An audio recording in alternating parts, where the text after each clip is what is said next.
চীনের ব্যবসায়ীদের বাংলাদেশে বিনিয়োগের আহ্বান প্রধানমন্ত্রীর। বিনিয়োগ বান্ধব পরিবেশের প্রতিশ্রুতি।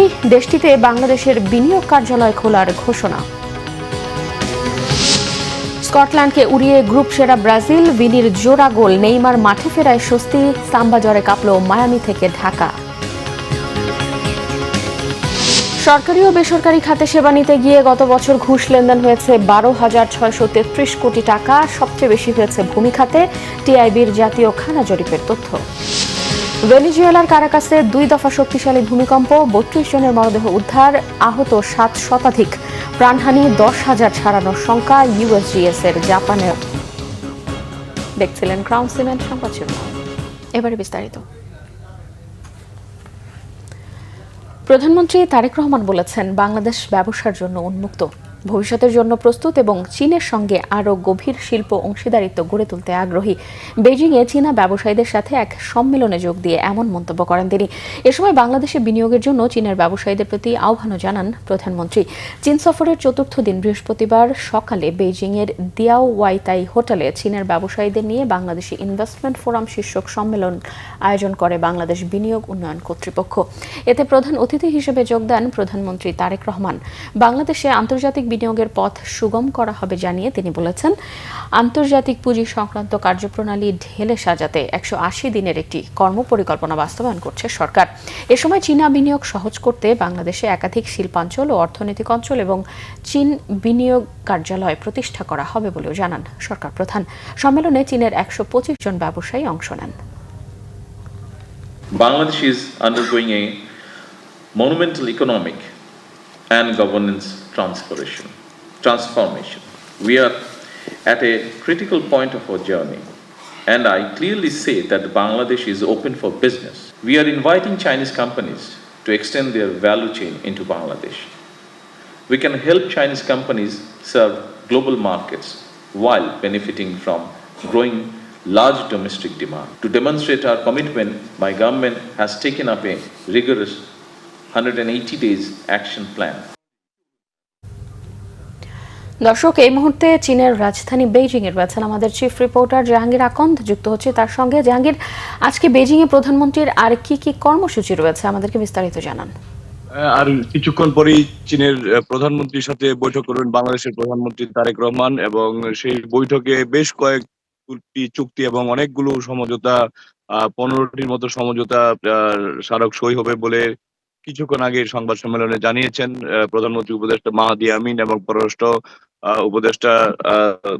উপদেষ্টা দুজনই আমাদেরকে জানিয়েছেন যে যেই সমঝোতার স্মারকগুলো সই হবে সেগুলো আগামী দিনে বাংলাদেশের জন্য অত্যন্ত গুরুত্বপূর্ণ এবং বিশেষ করে আঞ্চলিক এবং কৌশলগত দিক দিয়ে এই সমঝোতা স্মারক এবং চুক্তিগুলো অত্যন্ত গুরুত্বপূর্ণ বলে তারা বলছেন। একই সাথে বাংলাদেশে আইটি, শিক্ষা সহ বিভিন্ন খাতে যোগাযোগ অবকাঠামো গড়ে তোলা সহ বিভিন্ন খাতে বিনিয়োগের জন্য এইসব সমঝোতার মধ্যে রয়েছে। সমঝোতা স্মারক যেটি স্বাক্ষরিত হবে সেখানে বিষয়গুলি রয়েছে। তো স্মারক স্বাক্ষরিত হওয়ার পর তাদের পক্ষ থেকে আবারও সংবাদ সম্মেলনের মাধ্যমে বিস্তারিত তুলে ধরা হবে বলে জানিয়েছেন। তো আরেকটি সকালে প্রধানমন্ত্রী তারেক রহমান চীনার যে ব্যবসায়ীদের সাথে বৈঠক করেছেন, সেই বৈঠকে বাংলাদেশে বিনিয়োগের জন্য তিনি আহ্বান জানিয়েছেন এবং 180 দিনের যে কর্মপরিকল্পনা তিনি তুলে ধরেছেন এবং 15 দিনের মধ্যে যারা বিদেশি বিনিয়োগকারী এবং বিনিয়োগকারীরা যাতে লাইসেন্স পেতে পারে, মাত্র 15 দিনের মধ্যে সেই সব ধরনের ব্যবস্থা নেওয়ার তিনি কথা জানিয়েছেন এবং বাংলাদেশি বিনিয়োগের পরিবেশ অত্যন্ত ভালো উল্লেখ করে তিনি বলেছেন যে নির্বাচনের পর গণতান্ত্রিক সরকার আশায় বাংলাদেশি বিনিয়োগের পরিবেশ বিরাজ করছে এবং সেখানে বিনিয়োগ করার জন্য তাদেরকে তিনি আহ্বান জানিয়েছেন। আজকে জাহাঙ্গীর, আপনাকে ধন্যবাদ। এদিকে বিএনপি ও চীনের কমিউনিস্ট পার্টির মধ্যে একটি সমঝোতা স্মারক সই হয়েছে। সকালে বেজিং এর রাষ্ট্রীয় দিয়াও ওয়াইতাও অতিথি ভবনে বিএনপি ও সিপিসির মধ্যে এই সমঝোতা স্মারকটি সই হয়। বিএনপির পক্ষে প্রধানমন্ত্রীর পররাষ্ট্র বিষয়ক উপদেষ্টা ও বিএনপির আন্তর্জাতিক সম্পর্ক বিষয়ক যুগ্ম মহাসচিব হুমায়ুন কবির এবং চীনের কমিউনিস্ট পার্টির আন্তর্জাতিক বিভাগের মন্ত্রী লিউ হিয়াইজিং সমঝোতা স্মারকটি সই করেন। এ সময় তথ্য ও সম্প্রচার মন্ত্রী জহিরুদ্দিন স্বপন, পানি সম্পদ মন্ত্রী শহীদ উদ্দিন চৌধুরী অ্যানি, বেসামরিক বিমান ও পর্যটন মন্ত্রী এম রশিদুজ্জামান মিল্লাত এবং ঢাকায় নিযুক্ত চীনের রাষ্ট্রদূত উপস্থিত ছিলেন। এই দুই দলের মধ্যে প্রথমবারের মতো স্বাক্ষরিত কোনো সমঝোতা স্মারক এটি। যোগবনিতার জাদুর ছোঁয়ায় প্রাণবন্ত ব্রাজিল দল স্কটল্যান্ডকে ৩-০ গোলে উড়িয়ে দিল সেলেসাওরা। টানা ৩ ম্যাচে গোল পেলেন ভিনিসিয়াস জুনিয়র। জোড়া গোল করে সর্বোচ্চ গোলদাতার রেসে টিকে থাকলেন তিনি। এই জয়ে সি গ্রুপের সেরা হয়ে দ্বিতীয় রাউন্ডে উঠল ব্রাজিল। সাম্বা ছন্দে মাতল মায়ামি গ্যালারি। সেই সঙ্গে নেইমার মাঠে নামায় স্বস্তি ফিরল সতীর্থ ও বিশ্বব্যাপী ভক্তকুলের মাঝে। মনির হোসেন খানের ডেস্ক রিপোর্ট। কোথাও যেন তাল লয় মিলছিল না, বারবার কেটে যাচ্ছিল সুর। অবশেষে সেই পুরনো ব্রাজিল ফিরল। সাম্বার ছন্দে নাচলো মাঠ, নাচলো মায়ামির গ্যালারি, ঢেউ উঠল রিও ডি জেনেরোর বালুকা বেলায়। 1970-এর পর আরও একজন কালো মানিকের খোঁজ ব্রাজিলের। এবার কি মিলল সেই রতন? সেই বার্তাই দিচ্ছেন ভিনিসিয়াস জুনিয়র। হয়তো পথটা অনেক দূর, কিন্তু নিজের পদচিহ্ন ভিনি আঁকছেন প্রতিদিন। প্রথম ম্যাচের ত্রাণকর্তা, দ্বিতীয় ম্যাচের প্রাণভ্রমরা। স্কটল্যান্ডের বিপক্ষে বিধ্বংসী সুন্দর। ম্যাচের মাত্র 7 মিনিট স্কটিশ ডিফেন্ডার ম্যাককেনির ভুল, সুযোগ কাজে লাগিয়ে গোলের খাতা খুললেন ভিনি। কিছুক্ষণ পর আরও একবার বল জড়িয়েছেন জালে, তবে এবার ফাউলের কারণে বাতিল গোল। ধীরে ধীরে ব্রাজিল ফিরে পাচ্ছে ছন্দ, প্রতি ম্যাচে হয়ে উঠছে ভয়ঙ্কর। সেলেসাওদের সেনাপতি ভিনিসিয়াস। স্কটিশ ডিফেন্সের ত্রাস হয়ে এলেন ভিনি। দ্বিতীয় গোলটি পেতে অপেক্ষা প্রথমার্ধের যোগ করা সময় পর্যন্ত। ডিবক্সে উড়ে আসা বলে মাথা ছুঁয়ে বলকে দিলেন জালের ঠিকানা। পরিসংখ্যান বলছে বল বেশি ছিল স্কটল্যান্ডের পায়ে, তবে মুহুর্মুহু আক্রমণে প্রতিপক্ষের নাভিশ্বাস তুলেছে ব্রাজিল। প্রথমার্ধে তবুও কিছুটা ঢিলেঢালা, দ্বিতীয়ার্ধে ব্রাজিল আরও বেশি ভয়ঙ্কর, আরও সুন্দর। তাদের সামনে অসহায় টার্টান আর্মিরা। যোগবনিতর ছন্দে উন্মাতাল গ্যালারি। তৃতীয় গোলটি চিরন্তন ব্রাজিলের ছবি। ফিনিশিং টাচ মাতিয়াস কুনহার, তার আগে ব্রুনো গিমারেসের ডিফেন্স ভেদি পাস। সব পাওয়া হয়ে গেছে, তারপরও কোথাও যেন একটু অপূর্ণতা। তখনও মাঠে নামেননি নেইমার। প্রায় 3.5 বছর পর হলুদ জার্সি গায়ে সবুজ গালিচায় পা যুবরাজের। গ্যালারিতে আনন্দের ঢেউ, তার সংস্পর্শে আক্রমণে বাড়ল গতি। যদিও আর গোলের দেখা পায়নি সেলেসাওরা। টানা 12 আসরের গ্রুপ পর্বে কখনো দ্বিতীয় হয়নি ব্রাজিল। এবার অনেকেই ছিলেন শঙ্কায়, সব সন্দেহ উড়ে গেল ফুৎকারে। হেক্সা জয়ের সুরে লাগলো নতুন প্রাণ। Monir Hossain Khan, Bangla vision sports desk. বড় পর্দায় ব্রাজিলের জয় দেখেছে রাজধানী ঢাকার ভক্ত সমর্থকরা। যুক্তরাষ্ট্রের মায়ামির স্টেডিয়ামে ব্রাজিল সমর্থকদের আনন্দ উৎসব। ঢাকার বিভিন্ন পয়েন্টে বড় পর্দার সামনে ভিড় করা দর্শকদের সঙ্গে মিলেমিশে একাকার হয়ে যায়। ইনজুরি কাটিয়ে নেইমারের মাঠে নামার দৃশ্য ভক্ত সমর্থকদের উচ্ছ্বাসে বাড়তি মাত্রা যোগ করে। ম্যাচ শেষে আনন্দ মিছিল করে প্রিয় দলের জয়ের আনন্দ ভাগাভাগি করে নেন ব্রাজিল সমর্থকরা। বিস্তারিত ফজলে রাব্বির রিপোর্টে। হাজার মাইল দূরের যুক্তরাষ্ট্রে চলছে ফুটবল মহাযজ্ঞ। উত্তাপেশে লাগছে বাংলাদেশের রাজধানী ঢাকায়। ব্রাজিলের গ্রুপ পর্বের শেষ ম্যাচ। বড় পর্দায় প্রিয় দলের খেলা দেখতে গভীর রাতে হাজির হাজারো ভক্ত সমর্থক। জড়ো হয়েছেন ঢাকা বিশ্ববিদ্যালয় এলাকায়। ম্যাচের শুরুতেই ভিনিসিয়াস জুনিয়রের গোল। আনন্দে উত্তাল হলুদ সমর্থকরা। প্রথমার্ধের এক্সট্রা টাইমে আবারও ব্রাজিলিয়ান তারকার গোল। এবার স্বস্তির ঢেউ। বিরতির পর পাল্টা আক্রমণে স্কটল্যান্ডের। বড় পর্দার সামনে ব্রাজিল সমর্থকদের আনন্দ উৎসবে কিছুটা ভাটা, চোখে মুখে দুশ্চিন্তা। তবে গোলরক্ষক অ্যালিসন বেকারের দুর্দান্ত কিছু সেভে স্বস্তির ঢেউ। 60 মিনিটে ব্রাজিলের আবারও গোল। ম্যাথিউস কুনহার 2 ম্যাচে 3য় গোল। আনন্দ আর স্বস্তিতে ফের মুখে হাসি। মুখর টিএসসি চত্বর। সবাই বলো সামনে থেকে।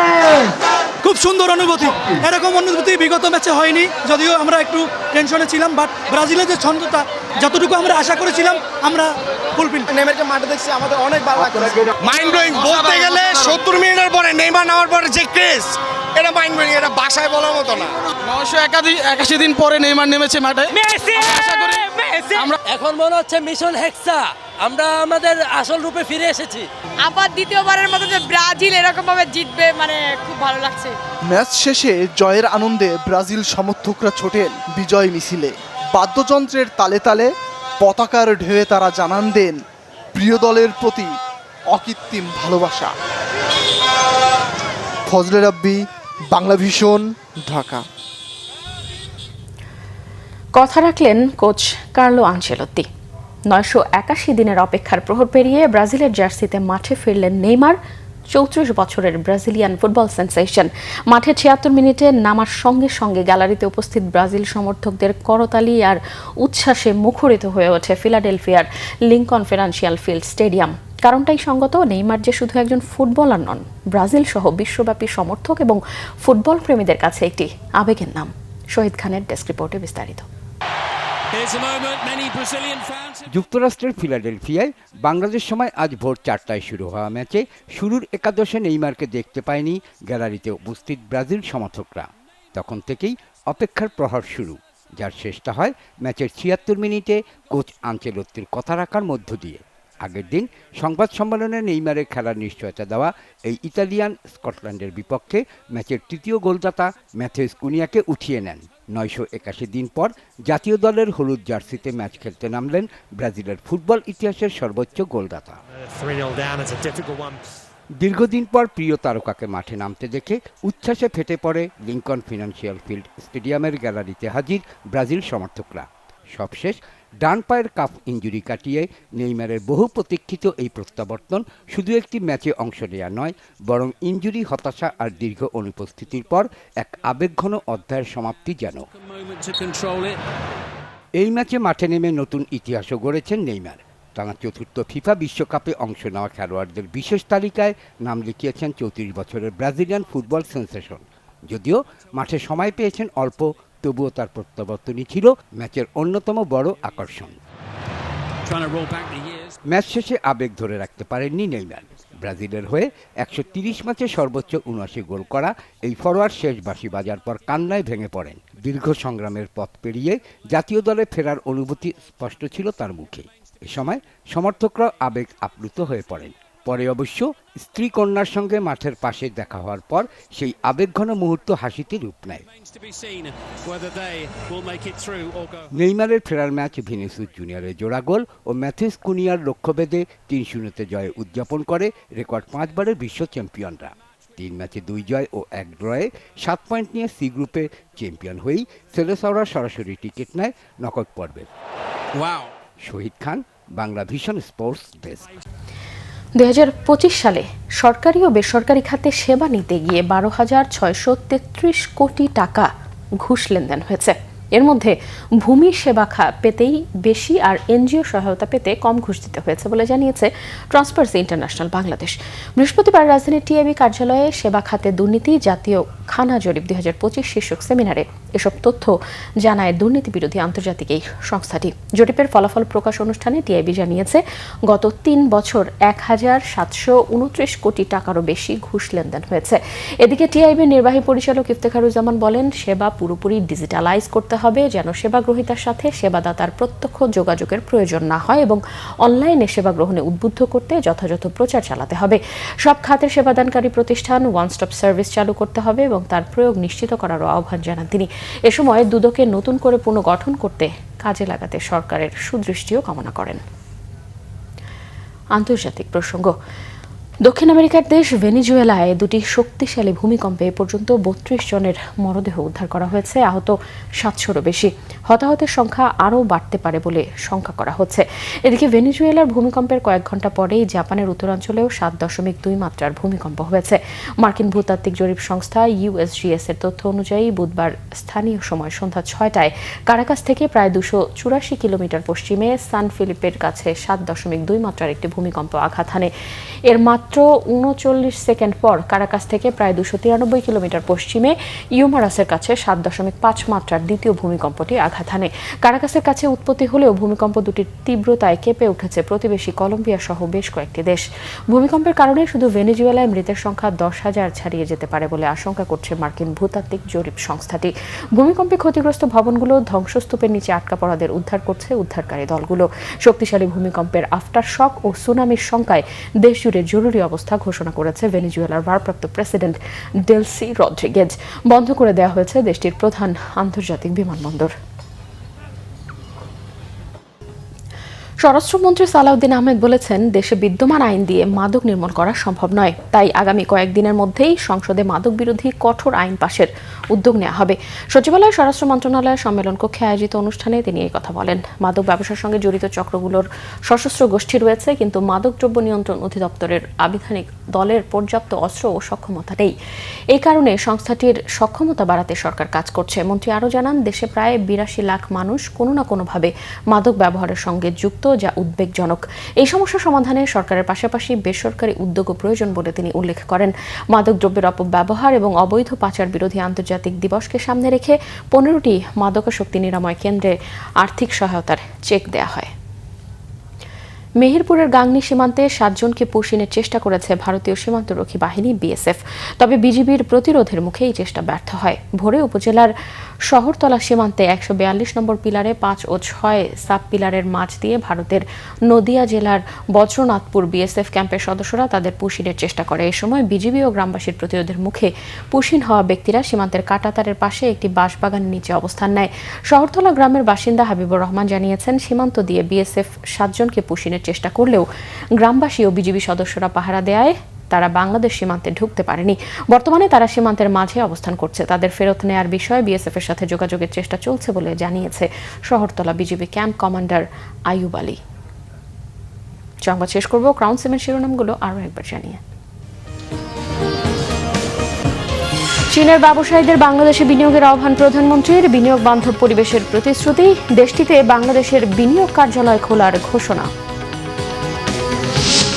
স্কটল্যান্ডকে উড়িয়ে গ্রুপ সেরা ব্রাজিল। ভিনির জোড়া গোল। নেইমার মাঠে ফেরায় স্বস্তি। সাম্বা জ্বরে কাঁপল মায়ামি থেকে ঢাকা।